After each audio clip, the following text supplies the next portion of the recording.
السلام علیکم ورحمۃ اللہ وبرکاتہ۔ بسم اللہ الرحمن الرحیم۔ محترم ناظرین کرام، ہم گزشتہ گفتگو کے اندر اللہ کے نبی صلی اللہ علیہ وسلم کی بشارتیں ذکر کر رہے تھے کہ نبی اکرم صلی اللہ علیہ وسلم نے بشارتیں کن کن کو دی ہیں اور کیا کیا دی ہیں۔ اصل میں یہ ساری کی ساری بشارتیں یہ زبان نبوت صلی اللہ علیہ وسلم سے نکلی ہوئی دعائیں ہیں۔ ہم اسی کو کنٹینیو کرتے ہیں۔ نبی اکرم صلی اللہ علیہ وسلم کی حدیث ہے، آپ صلی اللہ علیہ وسلم نے فرمایا اللہم ارشد الائمۃ واغفر للمؤذنین، اے اللہ اماموں کو ہدایت نصیب فرما دے اور مؤذنوں کو معاف فرما دے۔ اس سے یہ ثابت ہوتا ہے کہ ہمیں اذان دینے میں فخر کرنا چاہیے۔ آج کے دور میں ایک بہت بڑی بات ہے، اور میں خود بھی پریشان ہوں کہ بھائی جس کی داڑھی نہیں ہے وہ اذان نہیں دے سکتا۔ یہ مسئلہ، یہ بات، یہ شریعت، داڑھی کا ایک اپنا مقام ہے، لیکن داڑھی نہ ہونے کی وجہ سے کسی کو اذان سے روکنا، کسی کو تکبیر سے روکنا، یہ ہمارا مسلمانوں کا وتیرہ نہیں ہونا چاہیے۔ بلکہ جن صحابہ کرام نے، بالوثوق میں کہہ سکتا ہوں صحیح بخاری میں، جن صحابہ کرام نے داڑھیوں کو معاف کرنے کے بارے میں کہا ہے، وہ صحابہ کرام خود جنہوں نے حدیث رسول کو سنا ہے، جو ہم سے بہتر سمجھتے ہیں حدیث کو، وہ خود عام حالات میں اپنی داڑھی مبارک کو سیٹ کیا کرتے تھے۔ تو لہٰذا اس حوالے سے یہ سختی نہیں ہونی چاہیے کہ بغیر داڑھی والا امام کے پیچھے نہیں کھڑا ہو سکتا، یا تکبیر نہیں کہہ سکتا، یا اذان نہیں دے سکتا۔ اللہ کے نبی صلی اللہ علیہ وسلم نے فرمایا اے اللہ مؤذنوں کو مغفرت فرما، اور نبی صلی اللہ علیہ وسلم اذان دینے والوں کی حوصلہ افزائی فرمایا کرتے تھے۔ عمومی تاثر یہ ہے کہ ہمارے عام مساجد کے اندر زیادہ سے زیادہ خادم ہی اکثر اذان دیتے ہیں، تو ہماری عام عوام الناس کو، ہمارے لوگوں کو، ہمارے ساتھیوں کو خود اذان دینا چاہیے۔ اس سے اسلام کی محبت پیدا ہوتی ہے۔ اللہ کے نبی صلی اللہ علیہ وسلم نے فرمایا کہ قیامت والے دن اذان دینے والوں کی گردنیں عام لوگوں سے اونچی ہوں گی، لوگ دور سے پہچان لیں گے وہ مؤذن کھڑا ہوا ہے۔ تو لہٰذا ہمیں اذان دینے میں بھی آگے بڑھنا چاہیے تاکہ اللہ کے نبی صلی اللہ علیہ وسلم کی دعا اور بشارت کے مستحق بن جائیں۔ ایک اور حدیث ہے، اللہ کے نبی صلی اللہ علیہ وسلم فرماتے ہیں، اب صلی اللہ علیہ وسلم نے فرمایا رحم اللہ عینن، اللہ اس آنکھ پر رحم فرمائے کہ جو اللہ کے رستے میں پہرا دیتی ہے۔ محترم بھائیو، بزرگوں اور دوستو، یہ آنکھ ایک والد کی بھی ہو سکتی ہے، یہ آنکھ ایک ماں کی بھی ہو سکتی ہے اپنی اولاد کی تربیت میں، یہ آنکھ ایک والد کی ہو سکتی ہے اپنی اولاد کی تربیت میں، دیکھ رہا ہے میرے اولاد کہاں جا رہی ہے، کہاں رہ رہے ہیں، کن کے ساتھ دوستی، اس آنکھ کے لیے بھی رحمت۔ اور براڈ ایکسپیکٹ کے اندر ہم یہ کہہ سکتے ہیں کہ یہ آنکھ کی دعا اس پاکستانی اور اسلامی فوج کے ایک فوجی کے لیے بھی ہے جو اپنی جان، اپنا مال، اپنا سب کچھ، اپنا خاندان ہمارے امن کے لیے قربان کر دیتا ہے۔ ہمیں اس فوج کو سلام پیش کرنا چاہیے، اور ہمیں مدارس سے لے کر مساجد تک اپنے ہر اسلامک اور دنیا کے انسٹیٹیوشن کے اندر ہمیں اس فوج کی حمایت اور اس فوج کے لیے دعا کرنی چاہیے جو ہمارے کل کے لیے اپنا آج قربان کر رہے ہیں۔ ہمارے دیکھنے میں یہ آیا ہے کہ ہمارے مدارس کے اندر 7 سالہ، 8 سالہ، 6 سالہ کورسز ہیں۔ ایک بچہ جو کہ 5th کلاس کے بعد حفظ میں داخل ہوتا ہے اور تقریباً 12 سال کے بعد وہ مدرسے سے نکلتا ہے، اس کو پاکستان افیئرز اور اسلامی افواج کا پتہ نہیں ہوتا۔ اس کو یہ نہیں پتہ ہوتا کہ ہماری فوج نے کن کن موقعوں پر کہاں کہاں پر جا کر، ہماری ISI نے، ہماری فوج نے، ان لوگوں نے اپنی جانوں کے نذرانے پیش کیے ہیں۔ ایک مدرسے کے طالب علم کو نہیں پتہ ہوتا کہ ایٹم بم کیسے بنا ہے، کن کن لوگوں نے کیا کیا قربانیاں دی ہیں۔ تو ہمارے مدارس کے ایجوکیشن سسٹم میں پاکستان افیئرز کو اور ان لوگوں کے حالات کو ضرور آنا چاہیے کہ جو لوگ ہمارے کل کے لیے اپنا آج قربان کرتے ہیں۔ ہمارے مدارس کے اندر ایک ایجوکیشن سسٹم چل رہا ہے جس کا دور حاضر کے ساتھ دور دور کا تعلق نہیں ہے۔ ہمیں چاہیے کہ دور حاضر کے مسائل کو دیکھیں، اکانومک مسائل کو دیکھیں، دور حاضر کے جتنے بھی انٹیریئر اور ایکسٹرنل مسائل ہیں سب کو دیکھیں، اور اس کے بعد اپنے نصاب کو مرتب کریں تاکہ ایک بچہ جو مدرسے سے فارغ ہو ایک وقت میں ہی وہ ملک کی باغ ڈور سنبھالنے والا بھی ہو، بیوروکریٹ بھی ہو، اور ساتھ ہی ساتھ جناب محمد رسول اللہ صلی اللہ علیہ وسلم کے ساتھ محبت کرنے والا بھی ہو۔ تو اللہ اس آنکھ پر رحم فرمائے جو آنکھ اللہ کے رستے میں پہرا دیتی ہے۔ اور ایک ہی ریاست ہے آج کے دور میں جو اس وقت قائم ہے اسلام کے نام پر، وہ ہے پاکستان۔ ایک ریاست قائم ہوئی تھی مدینۃ المنورہ میں، اور سوری ٹو سے اس وقت مدینۃ المنورہ کا وہ رول نہیں ہے سعودی حکومت کی وجہ سے جو ہونا چاہیے، لیڈنگ رول نہیں ہے۔ لیڈنگ رول اس وقت آپ پوری دنیا میں چلے جائیں تو سب کی زبان پر پاکستان کا نام ہے۔ کیوں؟ کیونکہ ایک نظریے کی بنیاد پر بنا ہے، لا الہ الا اللہ محمد رسول اللہ، اللہ اس کی حفاظت فرمائے۔ تو اللہ اس آنکھ پر رحم فرمائے کہ جو اللہ کے رستے میں پہرا دیتی ہے۔ اللہ کے نبی صلی اللہ علیہ وسلم کی ساری کی ساری بشارتیں میرے بھائیوں، بزرگوں، دوستوں، ماں اور بہنوں، یہ دعا پر منحصر ہیں۔ کیا مطلب؟ کہ دعا اللہ کے نبی صلی اللہ علیہ وسلم کی عبادت کا اوڑھنا اور بچھونا تھا۔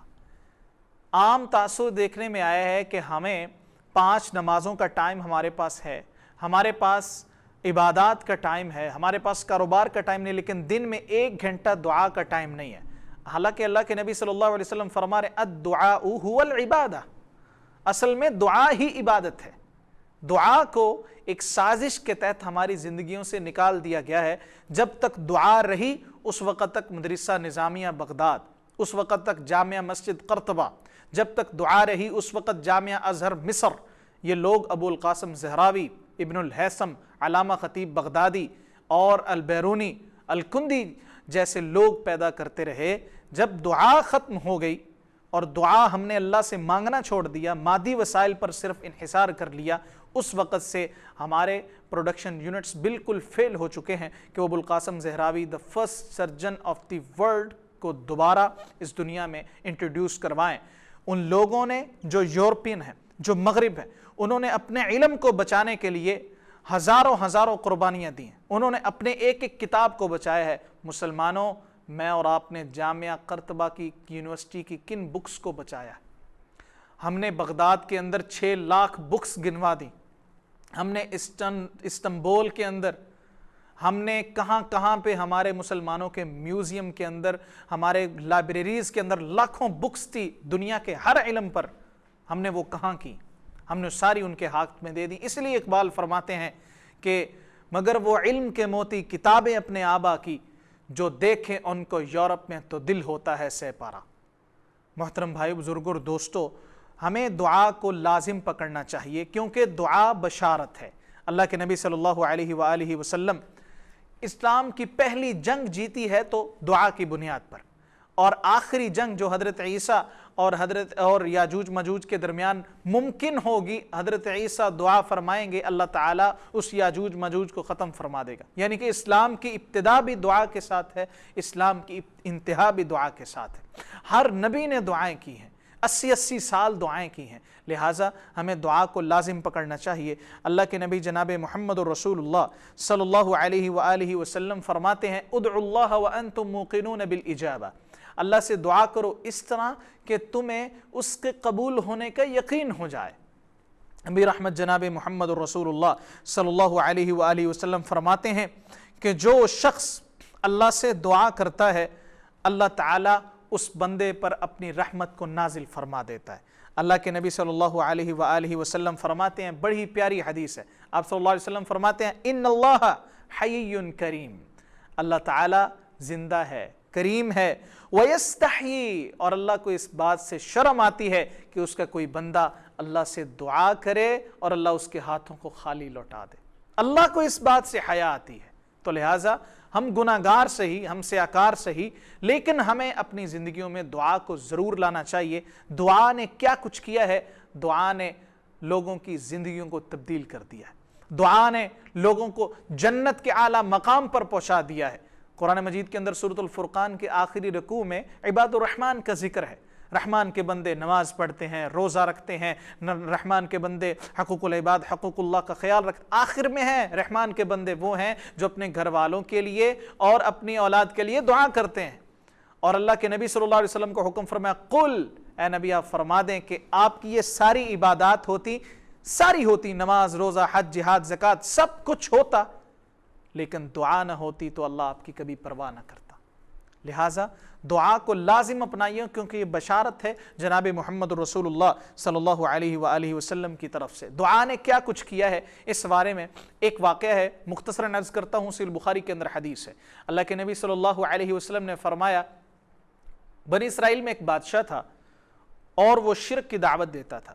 نصرانیت کے خلاف تھا، عیسائیت، اس وقت جو اسلام مذہب تھا وہ عیسائیت پر تھا، لا الہ الا اللہ عیسیٰ رسول اللہ۔ تو بادشاہ اس کے خلاف تھا۔ بادشاہ کے ایک جادوگر، وہ جادوگر جب مرنے کے قریب ہوا تو بادشاہ کو کہتا ہے کہ مجھے کوئی جینیس اسٹوڈنٹ چاہیے کہ جو میرا علم سیکھ سکے تاکہ آپ کا یہ سب کچھ چلتا رہے۔ تو بادشاہ نے پورے ملک میں سے سب سے ذہین فتین بچہ ہائر کیا اس بچے کو ایجوکیشن دینے کے لیے۔ اب وہ بچہ جس رستے میں جاتا ہے اسی رستے میں ایک عیسائی راہب کا گھر بھی آتا ہے، بچہ اس کے پاس بھی جانے لگ گیا۔ اب بچہ وہ دونوں ایجوکیشن لے رہا ہے، دوسری بھی لے رہا ہے اور اسلام کی بھی لے رہا ہے۔ ایک مرتبہ کیا ہوا، اب بچہ ابھی کنفیوز ہے کہ کون صحیح ہے کون نہیں صحیح۔ یہی اسلام کہتا ہے، اِنَّا هَدَيْنَاهُ السَّبِيلَ إِمَّا شَاكِرًا وَإِمَّا كَفُورًا۔ اسلام میں کوئی کام بھی امپوز کی صورت میں نہیں، اسلام ہمیں اختیار دیتا ہے کہ آپ یہ چیک کریں، تحقیق کریں اور پھر آپ کوئی فیصلہ لیں۔ ایک مرتبہ کیا ہوا، بچہ جا رہا ہے اور راستے کے اندر ایک موذی جانور ہے، لوگوں کا رستہ روکا ہوا ہے۔ بچے نے کہا آج میں اپلائی کروں گا کہ عیسائی سچا ہے یا وہ جادوگر سچا ہے۔ بچے نے اللہ کا نام لیا، پتھر اٹھایا، اس موذی جانور کو مارا، وہ مر گیا۔ بچے نے اسی وقت لا الہ الا اللہ کا کلمہ پڑھ دیا کہ عیسائی راہب کی تبلیغ سچی ہے۔ بچے کے پاس لوگ آنا شروع ہو گئے کہ بھئی یہ تو اللہ کا نام لیتا ہے اور لوگوں کو شفا ہو جاتی ہے۔ ایک بادشاہ کا وزیر نابینا تھا، وہ آیا اور اس نے کہا کہ مجھے بینائی چاہیے۔ بچہ کا بینائی مل جائے گی، پہلے بتاؤ مسلمان ہو گئے؟ وہ کہتا ہے جی بالکل ہوں گا۔ بچے نے اللہ سے دعا کی، وہ مسلمان ہو گیا۔ اس کا مطلب یہ ہے کہ ایک مسلمان کو چاہیے وہ اپنے لیے اور دوسروں کے لیے دعا کرے، دعا کرے، دعا تقدیر بدل دیتی ہے۔ اللہ اکبر۔ بچے نے دعا کی، وہ بینا ہو گیا۔ بادشاہ کو پتہ چلا بھئی کیسے بینا ہو گئے؟ وہ کہتا ہے بھئی میں بینا اس لیے ہوا ہوں کیونکہ وہ جو بچہ ہے نا اس کے پاس اللہ رب العزت کا کلام ہے، اس کے پاس اللہ کی توحید ہے۔ بادشاہ کہتا ہے وہ تو جادوگر کے پاس جاتا تھا، وہ کیسے ہوگا؟ جی بس میں بھی مسلمان ہو گیا اور وہ بچہ بھی ہے۔